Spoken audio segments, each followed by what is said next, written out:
let's see, good later evening now. It is Saturday, November 30th at 10:40 p.m. Your Purdue Boilermakers has fallen to the, all kidding aside, mighty IU Hoosiers. And Purdue has now set a record. Well, they set the record already. Losing 10 straight was noteworthy. Losing 11 straight, that's pretty special. That's largest. They did set a record, though. Margin of victory. Okay, largest margin of victory. What? No, no, they were second. They didn't. No, how? It was 68-0. Purdue, their largest. Their largest loss. Yes. Okay, so it's Purdue's largest loss to IU ever. No, largest loss, right? No. What was it? Notre Dame? No, they said that, it would be. It would be. See? Holy crap. That was 59. This is 66. Yeah. We'll need corroboration on this. If you can do that. I'm going to check it. Sorry about the sidebar right away, but that could be the largest loss ever in Purdue football history. Let that sink in.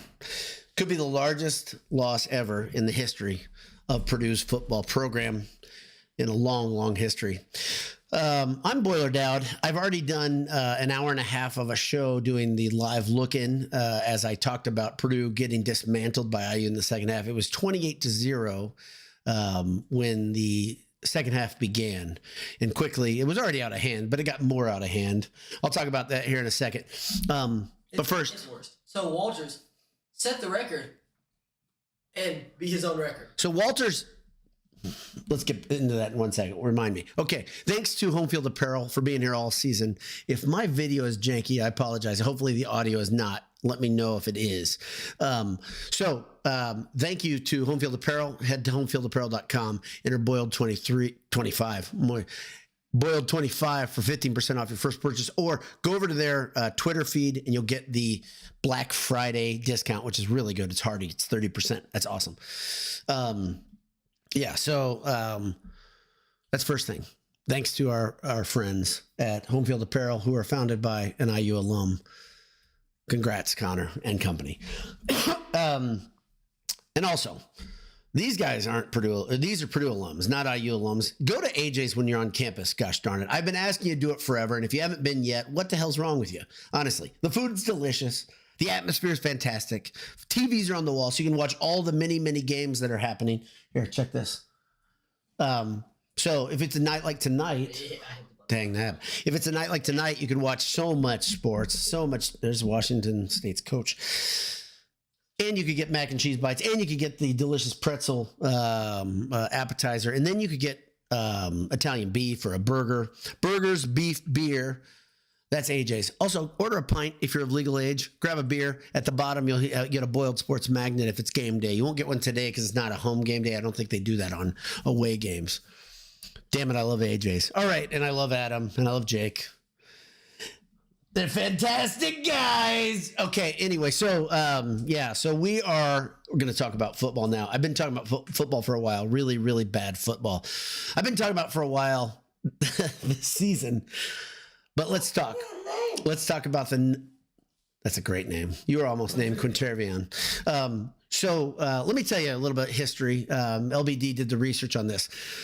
Ryan Walters set the record earlier in the year by Purdue losing to Notre Dame. We're saying that was the biggest differential? It was. So not only was it Notre Dame, is that Scorton? I think it might be. Okay. My team may be 11, though. No, you're right. Purdue set a record for point differential versus Notre Dame at home. I mean, just an absolute thrashing, an ass kicking. If you were a Purdue fan and you stayed hopeful and you thought things could get better, number one, either you're a moron or you're the most optimistic person ever, because we saw what we saw versus Notre Dame. Purdue's going to bookend that season with a 66-0 loss to IU, beat their own record, leave no doubt the greatest differential ever for Purdue football. And they did it in an old Oaken bucket game, no less. You think Purdue football is daunted?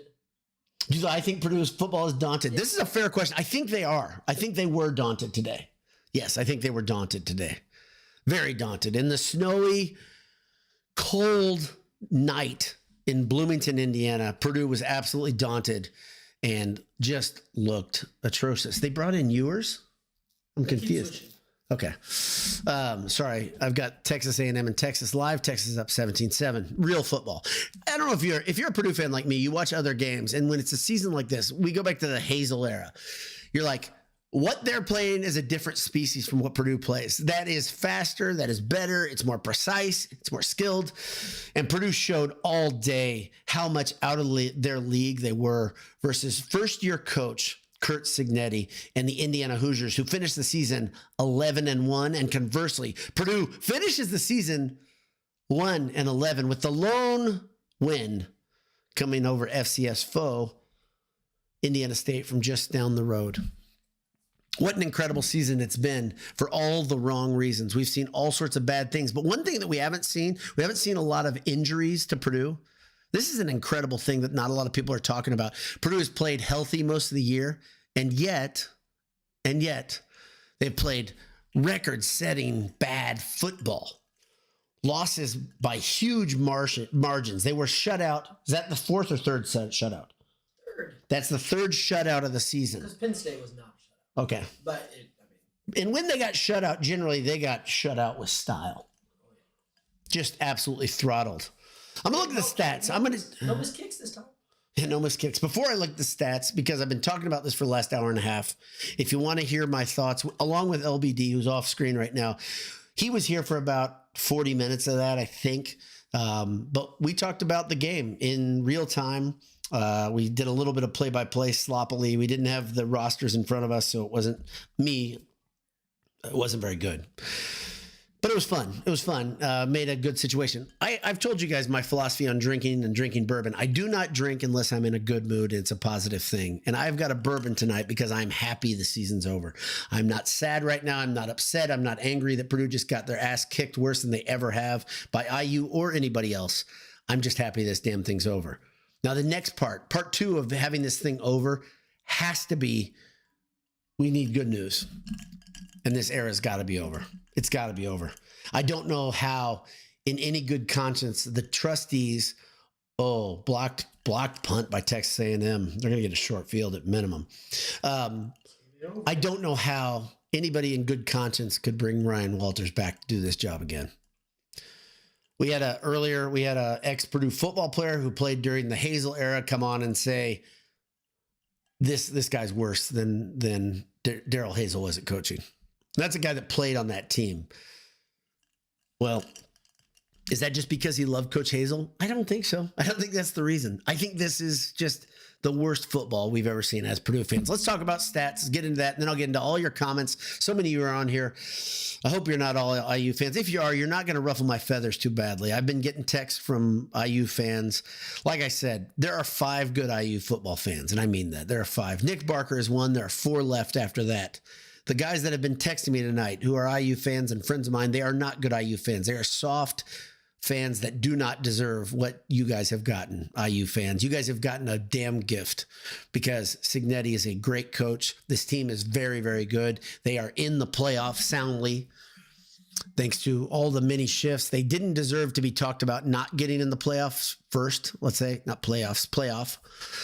But IU's in. So if you're an IU fan, you're listening, thank you for listening. Thanks for tuning in. You're making me many, many monies. I kid. I don't make any money from this.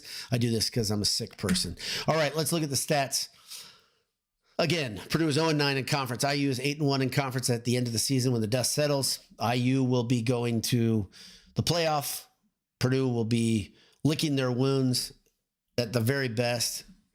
And at worst, will be completely in a rebuild, in an absolute rebuild with whom they hire next. Is that at worst? I think, well, that's true. That is not the worst. But a complete rebuild is tough, right? And this is but coming back with this head coach is worse. That's worse. You're right. So I'll agree with LBD here. Let me refresh my page, make sure the stats are final. Let's go through them. IU scored 66 points. Like LBD said, they didn't really want to score that many points, but somehow they scored 66 points. By the way, ESPN has given me lingerie ads, and I do not do lingerie searches, and I cannot frickin' figure out what's going on. So every time I turn on... ESPN, that's it. Well, this is ESPN, and then on it's a third party. It's third party. Okay. It's not ESPN. They know my age, and they know that I'm a male, and that I'm not going to say. Yeah, I don't think they know I'm fat. All right, but thanks for the comment. So Hudson Card finishes the game with a whopping 35 yards passing. Good. 35 yards passing. Purdue finishes the entire game. What we say was 66 yards total offense. Is that what we said? I think it's 66 yards of total offense. I think that's right around there anyway. Let me read through the game, the unfolding before I go any further into stats. Let's go through Purdue's first quarter, 0 points. Second quarter, 0 points. Third quarter, 0 points. Fourth quarter, 0 points. And compare and contrast that to IU. First quarter, slow start, 7 points. Purdue down 7-0.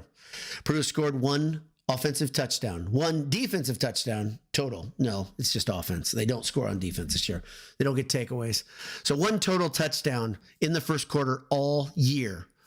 They didn't do it today, of course. IU, 7 points first quarter, 21 points in the second quarter, 17 points in the third quarter, and cap it off for good measure with another 21 points in the fourth quarter. They finished 66-0. Okay, so now let's dig into this. How did it happen? Well, Curtis Rourke completed 23 of his 31 passes, 350 yards. He had 6 TDs. If you're into that sort of thing, it sounds pretty good. I, of course, am not. I like it better like this. 6 of 13, 35 yards. And then the second string quarterback, Ryan Brown, comes in, completes 3 of 8 for 19 yards. Both of them have an interception. Neither of them have a touchdown, like we just said. Running the ball, though, Purdue was very, very successful. Maccabee had 14 carries, 21 yards. Yeah. And he also had 2 fumbles. Does he get credit for 2 of those fumbles? Yeah, he does. Tough day for Mock. Hudson Card carried the ball 1 time for 4 yards. Jaheim Merriweather, he had 1 of those fumbles, though. So maybe I'm wrong. So Maccabee had 1 fumble. Jaheim Merriweather had another fumble. Very, very bad fumble. But he also had 2 carries for -2 yards. He came in on relief duty. Ryan Brown, 7 carries for -10 yards. Gosh, Max Clare led all receivers. 5 receptions for 36 yards. Jaheim Merriweather, 2 receptions, 9 yards. Leland Smith had a reception for 5 yards, and Drew Bibber had a reception for 4 yards early in the game, if I remember correctly. There we go. So Maccabee did get credit for 2 fumbles. 2 fumbles lost by Maccabee. Merriweather, 1 fumble. Dagnabbit. Dylan Thieneman led everybody with 10 tackles, 7 solo, none for a loss. Yanni Karlaftis had 7, half 1 for a loss. And then Jeffrey Imba had 1 tackle for a loss, 6 total tackles. Let's see. Anything else of noteworthy note in this? Yeah, not much else to talk about. I don't know what to say.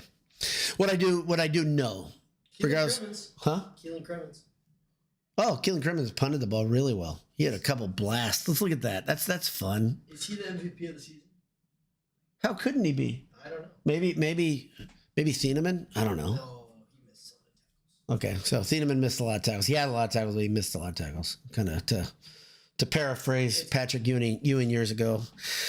Crimmins finished with 44.6 average punting the ball. He punted the ball 9 times. He punted the ball 9 times. Purdue didn't feel any desperation, any reason to try to go for it on 4th down. Why would they? So Purdue punted it 9 times. Unfreaking real. Sawinski returned 1 punt. He returned 5 kickoffs because they kept most of the time IU was pooch kicking. All right, let's look at your comments. LBD, if you have any stats you want to interject, or if you want to come over here and sit down, you're more than welcome to. I was trying to find point differential over every season. Okay, so he's doing a little research. He might find something, but thanks to everybody who's here. I said I was going to break this up into 2 shows because I had the hour and a half of live feed during the game. And this might be short because of that, but there's going to have a lot of comments. And some of you guys are just jumping on now because you think the normal thing is a post-game show. But I really wanted to oblige my friend Handel Jones, who suggested I should get on during the game and vent with everybody. And we all did vent. I think that's fair. Pat Gottschall's first here. He says, woof. Zach Welch is back. Zach Welch is back. Texas A&M was lost. Texas A&M lost. They got to the goal line, 4th and goal. They got stuffed. Okay. Yeah, Texas beats Texas A&M. Okay. Ted Berkey says, is that the worst loss in program history? Yes, it is. Ben Cotton says, well, at least that's over. Yes. But this show just begins and basketball season is in full swing. I will be here all season. We're going to have a handsome hour here on Monday to postmortem of the season. Hopefully we'll hear something about Walters leaving. Maybe you guys have already heard something that I haven't, because I jumped right off here. I haven't heard any post-game comments. And again, full disclosure, I've been very honest with you guys. Purdue football has taken it out of me and my will to watch Purdue football-related content in the down times during the week. I do not watch his comments and press conferences anymore. I do not listen to much or go on the message boards and do that very often. I'm looking at basketball because it just makes me crazy. It makes me angry. It brings me down. So I've stayed away from much of that. So I'm doing half of this, or I'm doing a lot of this. I'm like the Tom Brady of podcasting. I'll tell you why, LBD. Tom Brady has a lot of rules because he owns part of the Raiders that he can't go and do the research that he needs to do. Right? See the parallel? Also, very good looking, I was gonna say, successful, wealthy men. Interpret it other ways. Yeah, because I am a jerk too, like Tom Brady. But I'm like the Tom Brady of podcasting. He's the Tom Brady of broadcasting now. That was nice. But I'm a lot like him, really. If you really break it down, he's doing it because he can't go and interview people in the facility. I have chosen not to listen to much of what the Purdue head coach has been talking about. I can't stand excuses, and I can't stand people not answering things straight up.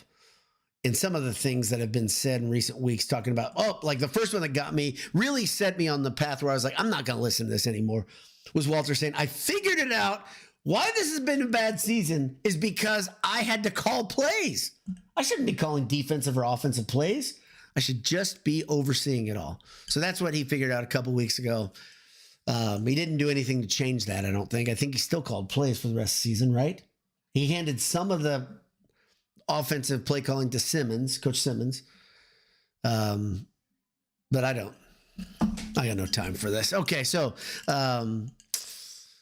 Big Time Boiler has hashtag Fire Walters. You may have heard that hashtag. Need to be in verse says, we'll see what the committee says, but I think Purdue might be out of the playoff. Well, we got to wait till Tuesday, don't we? Dude, they can still get one of those at-large bids. Yeah, that's true. The at-large bid. So they're probably going to wait 2 weeks, really, because there's a 12th at-large bid that we don't know. The 12th at-large bid. Good point. Yeah, so watch yourself. Need to be inversed. There'll be 2 weeks before we'll really know, because this week is just gets before the conference championships. The next week will be after the conference championships. So that's a very good point, LBD. Pat Gottschall says, surely abrasive double IPA. Surly abrasive double IPA is what he's drinking, I think. I don't know that brand. I don't drink IPAs. I don't really drink beer. I'm drinking bourbon. And I think I'm drinking something I think I got Woodford, something very easy. A nice sipper tonight. Kevin Jonas says, wow, dude, you're an animal. Love your dedication. Here to serve, Kevin. And I appreciate that, though. I can't understand what this username is. CH1LL3RH, Mighty Hoosiers in quotes. I would remove those quotations. They are mighty. 11-1 Purdue fans. I don't give a damn how easy the season is. 11-1. And by the way, your pal LBD told you in week 3 that IU was really legit. And it was hard to see then because they were playing nobody. But I said, here are the 2 keys to IU. They start the games well and they finish them like animals. They are a bear to deal with. They didn't have to prove anything versus Purdue. They did not lead. They weren't at a deficit until the Michigan State game. That's a great point. They weren't down in a game until the Michigan State game this year for them. IU's really damn good. Their schedule's not great. Penn State's schedule's not great. Texas's schedule's not great. But funny, IU's the only one that has to be accountable for a shitty schedule. Fred Glass, you did no favors for your IU football program. I think you were trying to say, get us to 6 wins. So I'm going to give 3 of the easiest games I can find, and then we'll go into the Big Ten. Back then, when that schedule was made, they had to deal with the Big Ten East, which was obviously tougher than the West, no doubt about it. But he was just trying to get them to 6 wins. Little did he know that his crappy scheduling would become a point of contention, a point of conversation years later, because IU was one of these stories in college football. I use one of the stories in college basketball for a different reason. They do what they do every December and November. Let's see. JP Boiler says we have to sweep IU in basketball this year. Yeah. My perspective on basketball is this. This season is a transitional season for Purdue. And let's enjoy the growth. We're already seeing it. Enjoy the growth. This team's going to be really good. They're going to drop some games they shouldn't. which will bother everybody. But they're going to beat the hell out of some teams when it's all working. But this is the transitional year. And next year they're going to be an absolute world beater. They're gonna stay ranked this entire year. I thought that there was a chance that after the pre-con they could lose. I think I said 2 or 3 losses was a possibility coming into the pre-con. I still think they could still lose 2 more, honestly, in basketball. But chances are they're probably split between Texas A&M and Auburn. Auburn looks like a mother. They're the best team in America right now. That's going to be a tough game, tough out in Birmingham. Texas A&M should be a game Purdue wins in Indianapolis, but we'll see. Before that, you got 2 Big Ten games in Penn State and Maryland. Penn State on the road, Maryland and Mackey. All right, so let's get back to football.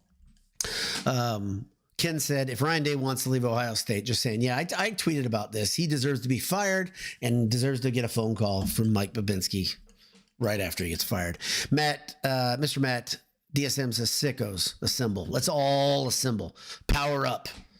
You sickos, you sadists, you absolute idiots. We're all here. We're all gathered in one place right now. Mark Garrity says, we are gluttons for punishment. We're back, and I appreciate everyone's here. Andy Ide says, worst game in program history. And it's pretty crazy. You can say those words, and you can be somewhat serious.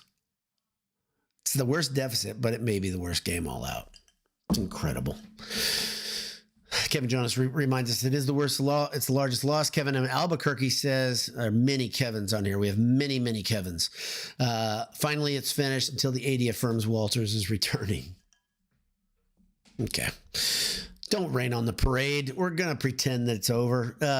Chris says Walters is coming back because Chris is in all the high-powered meetings in the athletic department. If Babinski brings him back, it's an extremely costly, stupid mistake.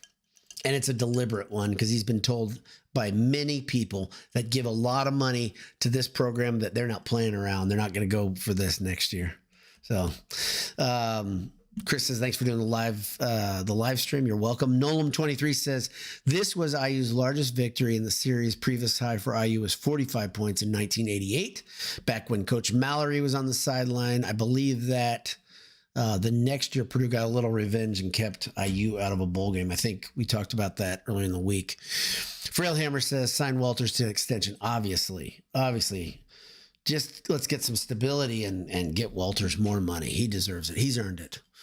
Gerald, that's all sarcasm if you haven't figured me out. Gerald Huff Jerry says, got some wild turkey to celebrate the worst season of my lifetime. When Thieneman has the most tackles, you know your D-line stinks. Yep, this was a problem. We talked about the season coming in. We thought, especially we saw at the Indiana State game, Thieneman didn't lead that game in tackles. We thought, this is a good thing. That means actually dudes are making tackles. Instead, we saw the same problems we saw all season in this IU game, where the first tackler, the first guy that got on the scene, of course, didn't make the tackle. Ben Cotton says, Dowd, will IU's men's basketball team score 66 against Purdue? I think they will. And I think this is because this is that whole Purdue is in transition as a team. Purdue allows a little bit more points, but they score more points. And yeah, I think they will. I like the question. I understand why you did it. Kevin Albuquerque says the audio is perfect. Thank you. I appreciate it. The video is probably wonky, and I apologize. I don't have any idea why. It's probably the YouTubes are very tired. I wore them out with an hour-and-a-half show, so that's probably all it is. Thanks, Google. Google owns YouTube, right? Yeah. Thanks for all your help this season. It's Actually, been Alphabet, but that's Alphabet, the parent company. Yeah. Yeah. Pat Gottschall says largest loss ever, fewest yards on offense ever. what? Pat Gottschall says largest loss ever, fewest yards on offense ever. Previously, it was 71 yards against Ohio State in 1970. Pat, you have just been hired to the Boiled Sports Analytics desk. Congratulations. It's a very high-powered position. It pays very poorly. Quinn says, fire everyone. I agree. You gotta start over. Nolan23 says, go get Tyson Helton, good candidate, or Jason Kendall, good candidate. Those are both candidates that I'd say would take the call and take the job if offered. I agree. At least get the guys interviews. Mark Garrity says, IU deserves a playoff bid. They earned it. Right on. Frail Hammer says, shut down the program. Frail Hammers might be in a bad mood tonight. A lot of sarcasm, a lot of snark, a lot of anger. I don't blame him. Yes. What do you got? So I got a couple things. So first of all, Take a guess. Don't look at the stats. Okay, I'm not looking at the Which stats. Purdue have more of? Turnovers or first downs? On the season? Today. Which the season's going to be first did Purdue have more turnovers today or first downs? That's a question LBD asked. I don't remember them having three. I don't remember having 3 first downs. I think they had 4 turnovers and 3 first downs. So I'm going to say turnovers. They had 5 and 5. So they tied. 5 turnovers, 5 first downs from Purdue today. Great. You got another one for me? Well, Ryan Walters is the first football coach to lose 11 straight games. Okay. First, what coach? Purdue coach? Oh yeah, he was the first to win 10 straight games. So he did not win or lose. Gosh darn it, those words are so easy to interchange. Yeah, Ryan Walters, first Purdue coach ever to lose 11 straight games. Handel Jones says they just interviewed Ryan Walters, and it was the most pathetic, sad 2-question interview I have ever heard. God bless you, Handel, for listening to it. I haven't listened to it yet, and I probably won't. Ben Cotton says, Quinn, fire everyone up to and including Pete. Are you talking about Pete, the mascot, or Pete Quinn? Pete Quinn. Wait, what am I saying? Quinn says fire. I don't know. Sorry, Ben. I apologize. I'm slow on the uptake. Lucky Lizard said the Breeze video has me down. Yeah, I saw it. And I think, so if you know anything about Breeze the last few years, he's a guy that likes to make money. My guess has something to do with opening a new location of, what's it? Walk-ons in College Station. I don't know. It's not a great video. I saw it between the end of the last show and the start of this when I watched it. So yeah. John Best says, if anyone finds a railroad tie with 1 spike in it, maybe in the dumpster on Monday, I want it. The railroad tie. Finds a railroad tie with 1 spike in it. Wait. Maybe in the dumpster on Monday, I want it. Is that talking about being off? Oh, it's because the train went off the tracks. The railroad. That's it. I like this. Wait. But the railroad tie is Michael Henry. So yes, that's a riddle and a question and a statement all in one, but I like it. Kevin Jonas says Drew Brees saying he always wanted to be an Aggie is a gut punch. Yeah, Cobra, one of the smartest stat guys out there from Twitter, says average losing margins to FBS opponents 30.8 points. And stay tuned to Cobra's Twitter feed this week because it's going to be brutal and honest and good. I guarantee it. Thank you for tuning in, Cobra. You've been doing God's work this season. Mr. Matt DSM says, you've been talking about bad football for 11 weeks straight. Thank you. That's a hilarious thing to say. Yeah, I've been wasting large chunks of my life. But the good news is, away from this, things are pretty solid. So yeah, my diversion has become like a sadistic thing. It really has. It's weird. Thank you, Matt, though. You're one of the best commenters. You're a funny guy. Nolan23 says, most points scored by IU in the series. Previous high was 56 in 2013. Lucky Lizard said, it was 12 weeks and we just didn't know it. It was 12 weeks and we just didn't know. What's that? What would that be? I don't know. Sorry. Again, I'll blame myself. TJ Pachka says, thank you for your commitment. Look forward to your words every Purdue game. It means a lot, TJ. Thank you for listening. Thank you for being here. Nolan23 says, fire Babinski and Grimes. You're not alone thinking that. Quinn says, if Walters isn't fired, do we call for Babinski to be fired? I think if Walters isn't fired, I will jump on that bandwagon.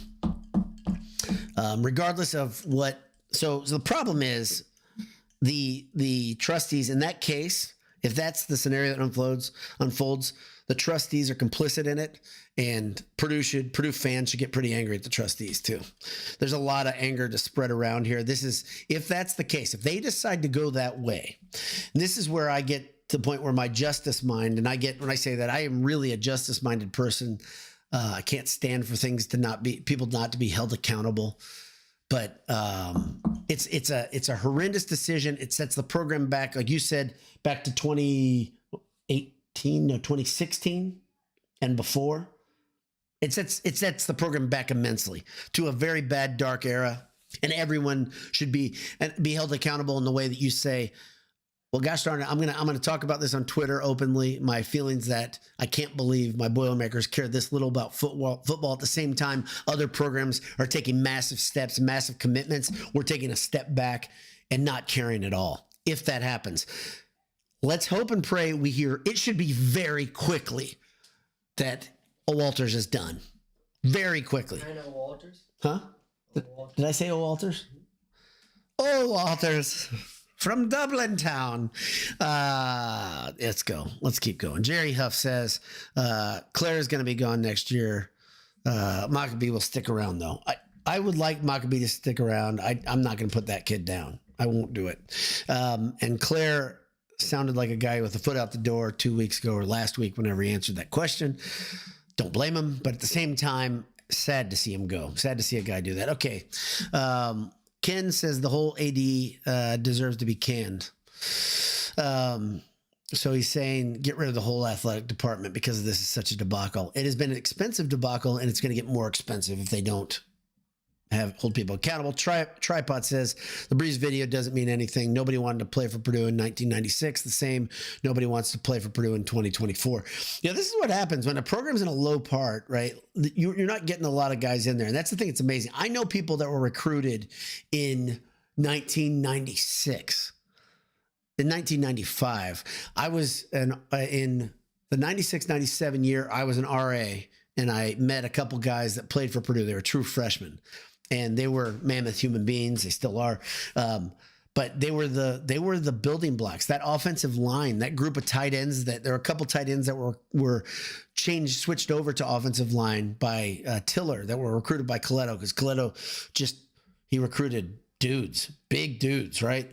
And then Tiller said, you know what? We got bodies here. We got athletic big guys with long arms that are really, really smart. And he had, all of a sudden, he had a really good offensive line right away. But it takes creativity. It takes talent assessment. It takes development. It takes scheming. Something Joe Tiller had all that, especially when he first came in. He was also driven. Towards the end of his time, he was not driven. Iowa State beats Kansas State 29-21. And right now you got Ryan Walters, whose talent assessment is very poor. The development seems to be atrocious. The scheme is the worst part, if that's possible, compared to those other things. Awful, awful stuff. Bob Hubner says Purdue's 63-7 loss to Indy was the worst in history up to that point. Mohill 93 says hard to get hurt when you're 10 yards away from the other players. What's that? What's that a reference to? Is that like guys not making tackles? I don't know what that means. Is that IU not getting hurt? I don't know what that's a reference to. Boiler Bugle said, I saw the Indy game live. Same here. I was there. No, was I there? No. Yes, that was in person. Yes, that was in Rossade. We were all there. Yeah, I'm with you, Boiler Bugle. Saw the whiffs trying to tackle. The complete ineptitude on offense. Didn't go back into Rossade the rest of the season. Not worth the 4-hour drive. You're not alone in that. I talked to a bunch of diehards like Fairweather Greg McManus, who had come a long way to get to that game. And yeah, that was a rough game. I'm with you. I'm going to skip down a little bit. Dang 22-34 says, final score IU 66. Final score Purdue 67 yards. Yeah, awful. Rudy Ray Moore says, unbelievable. Ron Gable, my buddy, says, Walters should remain at Purdue only as a fundraiser because he was able to sell Babinski on his ability to coach. Definitely great sales job, getting the job. No doubt about it. Boy, I just lost where I was. This does it every time. Karen Grulock is here. Says, thanks to me. Thank you, Karen. Thank you for being here. Good to see you. Glad you're here. Boy, this thing jumps and then I am done. So I'm going to miss a bunch of comments is what's going to happen here. I'm going to read Cobra's here because I scrolled up here. Cobra says, that's the worst point differential. Negative 200. This is good stuff. You'll like this, LBD. Worst point differential, negative 290 points. The previous worst by a Purdue team was in 2013, negative 277 points. That's Hazel, correct? I want to know where he got the stats. Right? Oh, Cobra. It doesn't matter where he gets them. I just want to know. His work is impeccable. I want to know where he gets them because I can't. Right, exactly. Cobra, you need to meet with LBD because LBD eats up stats and he's like, man, he loves your work. So sometime you guys got to talk. Let's see. Ron Gable says, this appears to be a game that Walters circled on his calendar similar to the NBA Indy game. Yeah, this one was This is important. my last game. Yeah, this one's my last one. I'm going to circle it. I don't know if it's his last one. I sure as hell hope it was. John D says, so if the good players are going to the portal and the incoming players decommit, what's the plan? Why would any good players come to Purdue? There is literally no point to Purdue football. Yes, no, you're incorrect. By the leaks, by the balloons, the players would commit and come back because of the coordinators. Makes complete sense. Makes complete sense. Mike Babinski, if you're watching and listening, which I'm sure you are, I'm sure you're a big fan of mine this year. Please don't do this. Please, please, please don't do this to yourself and us by bringing Walters back and gutting the staff. This is such a dumb move. It makes no sense. Find me one example where this has worked. Firing an entire staff and keeping the guy at the top who has not known how to do it all season. He doesn't know how to solve things. So I guess what you're going to say is, let's bring in some really good coordinators who know how to solve things. Is that what you're saying? Because then you're just admitting that, guess what? He doesn't know how to do his job. It's such a circular, dumb way of thinking. They've got to move on. There's no way they can't. Please, someone, by the time I get the comments down, say that someone is at a press release saying Walters is not coming back. Please. Oh, man. They've been almost injury-free all season. He's had the guys there that he thought were going to be great. He got angry at the beginning of the season when certain guys said, well, you haven't had much success with guys on the field with the portal players. I remember him getting pissed off in one of the post-practice comments. He got mad. He started showing his teeth a little bit in the early preseason, pre-con, and then early season. The media would push him, and he did not like it. Did not like it. They were right. The media needs to push harder and ask harder questions. And I know a lot of these guys, their livelihood depends upon it. I think that sucks the way Purdue handles the media because they do not allow these guys to do their job. No Purdue media member has been offensive or said things that were untoward or angry at Walters. Nobody has. They've defended him. They've been fair. They've followed the damn rules. Answer some questions. It's time. Go ahead. What'd you say? You heard Bob Stoops. I heard Bob Stoops, yeah. He's coaching. Yeah. XFL. Yep. Boy. Okay, so I'm going to go down. Doug and Angie Lotta says, I think I predicted 66-3 somehow, and it was worse. I predicted 56-7, and it was worse. So we're both losers. Rudy Ray Moore says, this is the point where you have no choice but to fire on Walters. That's what it seems like. Even if Babinski wanted to bring him back, he can't. Not after a 66-0 Indiana blowout. We put 2 loss and going 1-11. Track Dog Crow's Nest says, we got first round bye, baby. Yes. That's it. So that's good to know. First round bye in the tourney, in the playoff. John Reinhardt says, the most brutal comment, Tim Brando stating, Walters won't be unemployed long. So they were talking about openly. This is the second week in a row we've heard lots of talk about Walters losing his job by the play-by-play team in some form or fashion. But the idea of him saying he won't be unemployed long, I always say, so I've got some pretty modest goals, I think, for my retirement fund, okay? But I don't think they're out of line. I'm not going to tell you what they are. It's none of your business. Don't ask again. $90 million, exactly.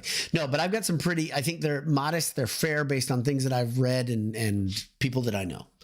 And I can tell you what Ryan Walters will get in his severance is much, much, much greater than what my goal is to have in my retirement fund when I retire.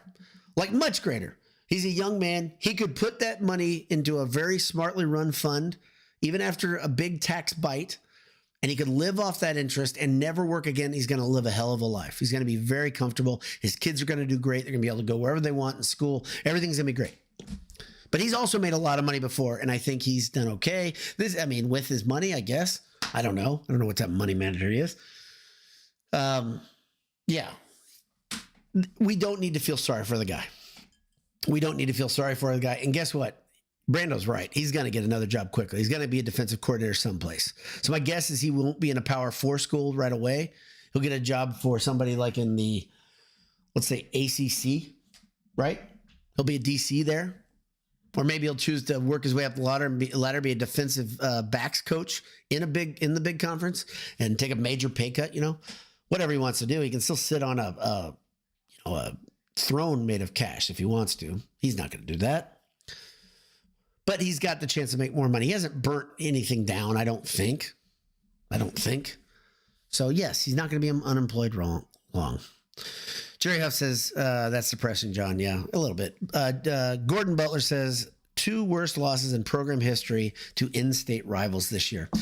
Gordon, thank you for bringing that up. Again, this is something we've talked about a lot, but the fact that not only does Purdue lose a lot, but in the games that are most important, they lose in really noteworthy fashion. The funny thing, listen to Golden Black all year. It was hilarious to me. I don't know if you guys noticed this. They'd say, well, coming off a bye week, Purdue should really, really be ready for this. And then they'd lay the biggest egg, right? And then coming off another bye week, Purdue, they know the importance of this game. They should be really, really ready for this.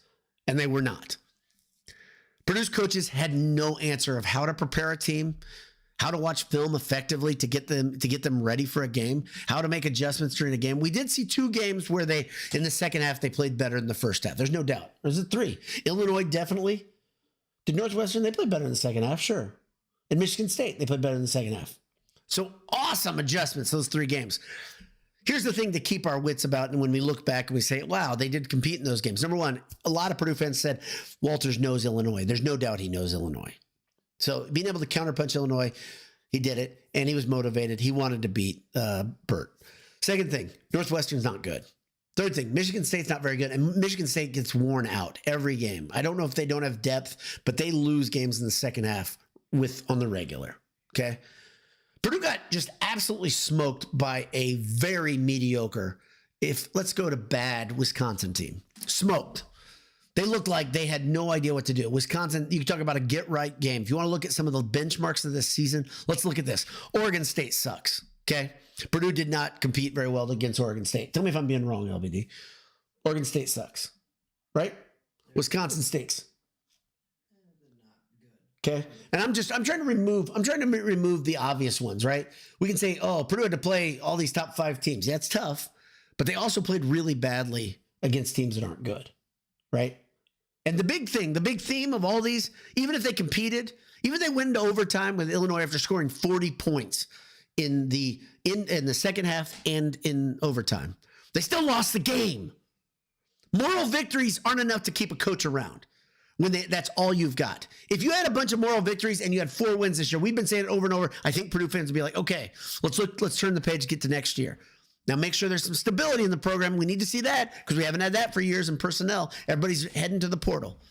But guess what? Everybody's heading to the portal. Purdue's going to lose almost the entire recruiting class regardless. Change has to be made.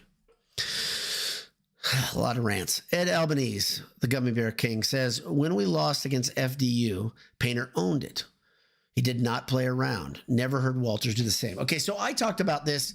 I think I used the Painter's quote, got to sit in it. Right? After the Notre Dame game.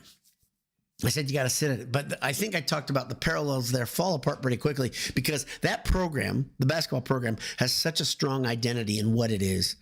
There's no doubt what defines Purdue's basketball program, right? And there was so much success coming in. There have been some tough years for the Purdue basketball program. They had a year when Painter's life was a mess off court, it feels like, when he was going through transition and stuff, Purdue was last in the Big Ten. And I said then, I'm one of the only people who will fess up and say this, he probably should have been fired after that year. Okay?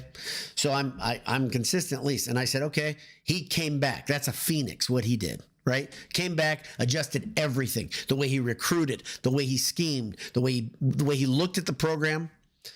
The deep dives into analytics. Painter did everything he could to get better, right?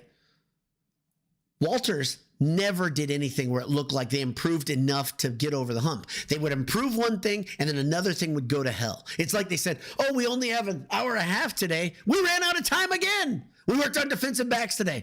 Next week, it'll be tackling. Oh, we forgot about the passing game. We really should do that. Hudson, you'll get some reps in practice. Right? Oh, no, offensive line. We really got to get you guys to be able to consistently pass block. That's a big deal because HUD hasn't had much time this year. Oh, I forgot. We got that backup quarterback. He was pretty good for Illinois. I went 2 games and I didn't even play him. What am I doing here? Knucklehead. Tongue in cheek, but Awfully true. Lucky Lizard said, dude, all I want is to go to bowl games and have some great wins every 3-4 years. Why is everyone pretending like we're asking for a 12-0 in CFP? Purdue fans are not unreasonable people. The masses of Purdue fans are really not. I think there's a fringe area. If I look at it, you've got the people that I think the many of us fall in this category. We really want Purdue to go to bowl games. We want to be entertained and see fun football, right? And every now and get an upset. And then maybe every 3 years contend for like 8 wins. I think it's that simple. I think it's that simple. You have people on the fringe. You've got old school Purdue fans that say, you know what? It could get worse. Don't do this. Don't fire this guy. And I don't understand those people. And you have people on the other end who are demanding, well, it's damn time Purdue should say, okay, you can't, it's Signetti or bust. I don't think that thinking makes any sense. But let's keep going. Wow, a lot of you guys still commenting. I thought Matt Keller says, oh, well, I'll go back. Clay Carter says, Walter stuck to his guns when he said back in October, I'm confused why we'd change the process. This is a great comment, Clay. It's the thing that started me on. It lit my fuse to be the most angry I've been in a long time. Between times coming on and talking to you guys, I got really angry a couple times, but that was one of them. Him saying, why would anyone ask me to change? Why would you have the gall to ask me to change? He was very angry at that. I think it was a Monday presser, if I remember correctly. Why would anyone ask him to change? And we just kept saying, trust the process. Me and my friends in our different text threads. It's a great comment, though. That made me angry. And then the leaks from GBI, from whoever in the athletic department kept telling us these asinine ideas and concepts of how they were going to save Walters as a head coach. Those have made me angry over and over, and they've stoked the flames recently by bringing it back up. All you can do is take somebody at their word, and that's what we think this is the best way forward. Everybody looks like an idiot who believes that. And I don't think Tom Diener believes that at all. In fact, we saw a very honest, unvarnished version of Tom Diener in the early season that I loved. He was talking about how bad Purdue was, and he was saying, man, things got to change. He was talking about making a change after game 4 or 5, if I remember correctly. But instead, he's a mouthpiece right now. He's got to do it. It's not his fault. Yo says, Day has done less with more, so I'm not feeling him doing any more with less. They would be 1,000 times better than what we've just watched. So whatever. Let's see. Karen says, thank you again. Appreciate it. Let's see. Let me get down here. Kevin Mosby says, thanks for all the football shows this year. Your post-game Handsome Hour shows provided nice therapy. Glad to be here. Glad to do it. I'm one of you. That's why. Ryan Kazmierzak, I think I got close on that. Says video's fine. It's funny. My monitors has me super jittery, so that's good to hear. I'm glad the audio, glad the video is good. Sam says, united in misery, tempered in sorrow. We are Purdue fans. Nice poetry. Beauty. Noam 23 says, how many players hit the portal tomorrow? What if Thieneman and Karlaftis hit the portal? So prepare for everyone to do it mentally, Purdue fans. Guys that you think, like Thieneman, that's Purdue football royalty, right? He's the third in line of his family. I don't want to see it. I don't want to see Mockabee leave. I don't want to see anybody leave. I'm honest at that. I really don't. Because I think, here's what I think. I think even the guys who look like dog meat this year can be coached up. I think there's a lot of talent here that wasn't tapped into. I'm not blaming the players. It may surprise you if you've been around here. I'm not blaming the players. I won't do it. I don't want anyone to leave Purdue.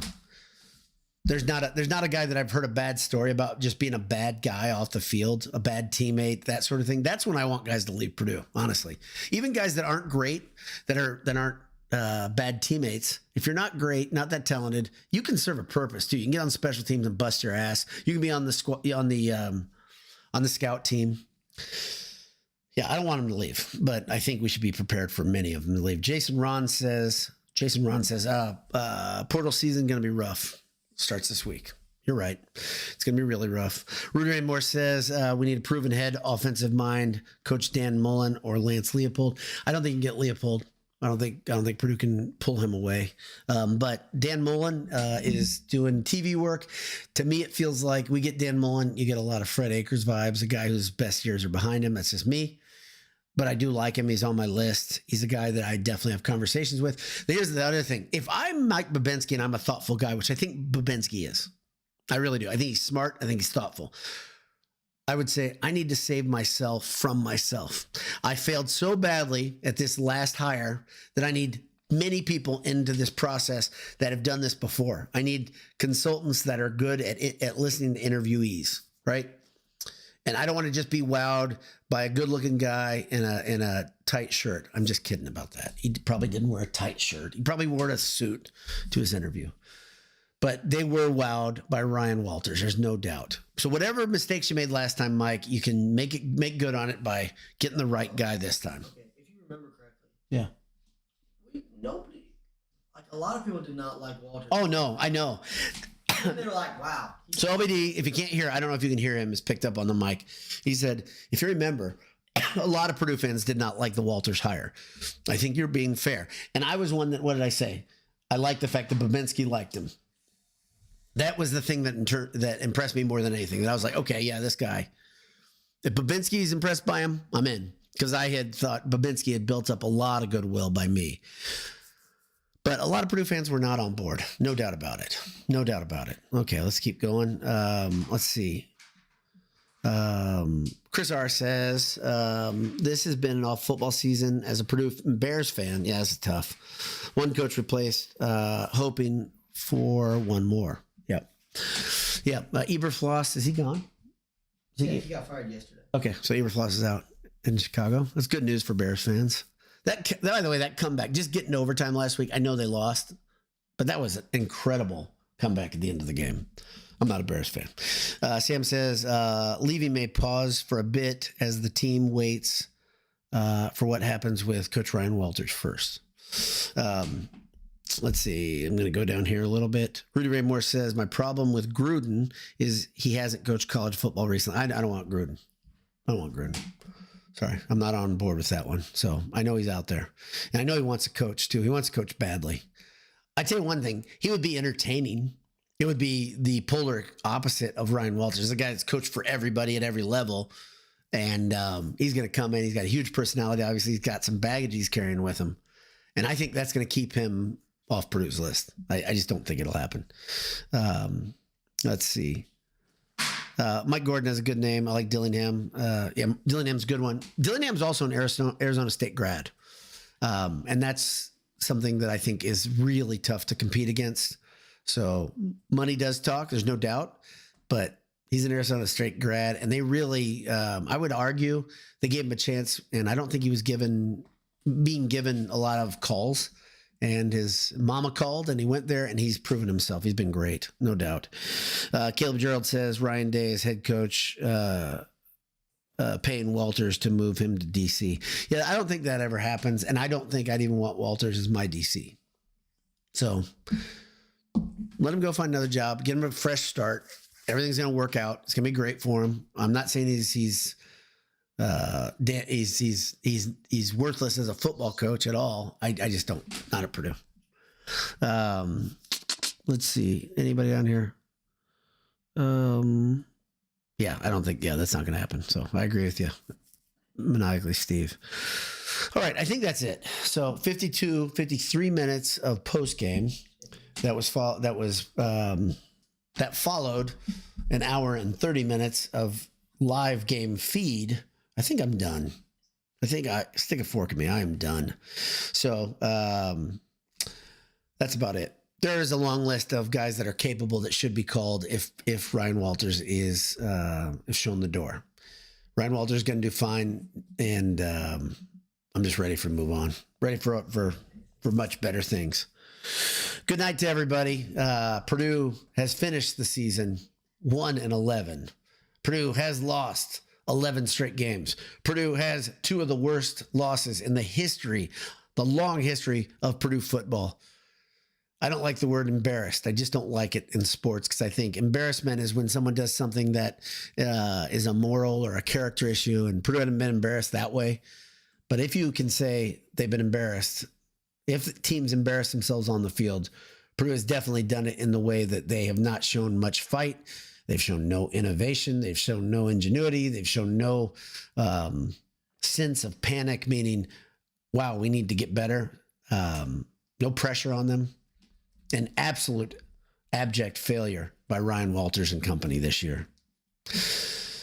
God bless you. Hammer down. That's my last post game of the season. We'll talk to you soon. Handsome Hour will be here Monday at 9 p.m. And if there's an announcement that Walters is gone, I'll be back again and I'll have a big old smile on my face. Talk to you soon. See ya.